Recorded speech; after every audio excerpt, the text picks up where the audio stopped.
সরকার প্রধানের দ্বিতীয় দিনের কর্মদিবস রোজার প্রথম দিন।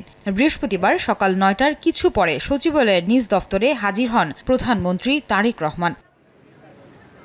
দিনের শুরুতেই বিভিন্ন গোয়েন্দা সংস্থার প্রধানদের সঙ্গে বৈঠকের পর ৩ বাহিনীর প্রধানের সঙ্গে সৌজন্য সাক্ষাৎ করেন প্রধানমন্ত্রী। বেশ খানিকটা সময় ধরে চলে এই বৈঠক। পরে বেলা 11:30টায় ফ্যামিলি কার্ড বিতরণের কর্মপরিকল্পনা নিয়ে আন্তঃমন্ত্রণালয়ে বৈঠক করেন তিনি। ১.৫ ঘণ্টাব্যাপী এই বৈঠক চলে দুপুর ১টা পর্যন্ত।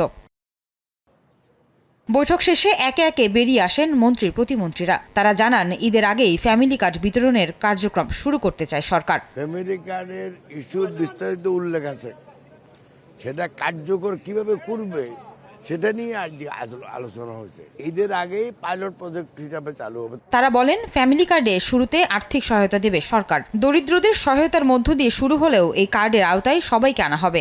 পর্যায়ক্রমে দেশের প্রায় ৫ কোটি ফ্যামিলিতে আমরা ফ্যামিলি কার্ড দিব। আমরা সেটাকে মাথায় রেখেই বাস্তবায়নযোগ্যভাবে শুরু করব।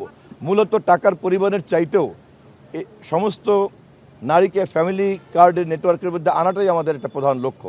মধ্যস্বত্বভোগী থাকবে না, কোনো ধরনের রেফারাল কেউ থাকবে না, সরাসরি তাদের হাতে পৌঁছে দেওয়ার জন্য সবচেয়ে লেটেস্ট আইটি মাধ্যম সেটা ব্যবহার করব। দুপুরের পর বৃক্ষরোপণ ও খাল খনন নিয়ে আরও একটি আন্তঃমন্ত্রণালয় বৈঠকে বসেন প্রধানমন্ত্রী।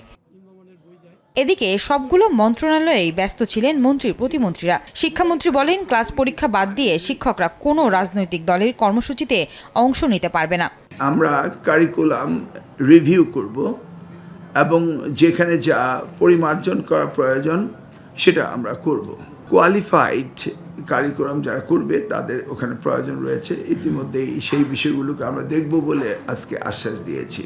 জানা গেছে, প্রধানমন্ত্রীর কার্যালয় এবং যমুনার মেরামতের কাজ শেষ না হওয়া পর্যন্ত কয়েকদিন সচিবালয়ে অফিস করবেন প্রধানমন্ত্রী তারেক রহমান। আয়েশা সিদ্দিক, সামিয়া, সময় সংবাদ, ঢাকা।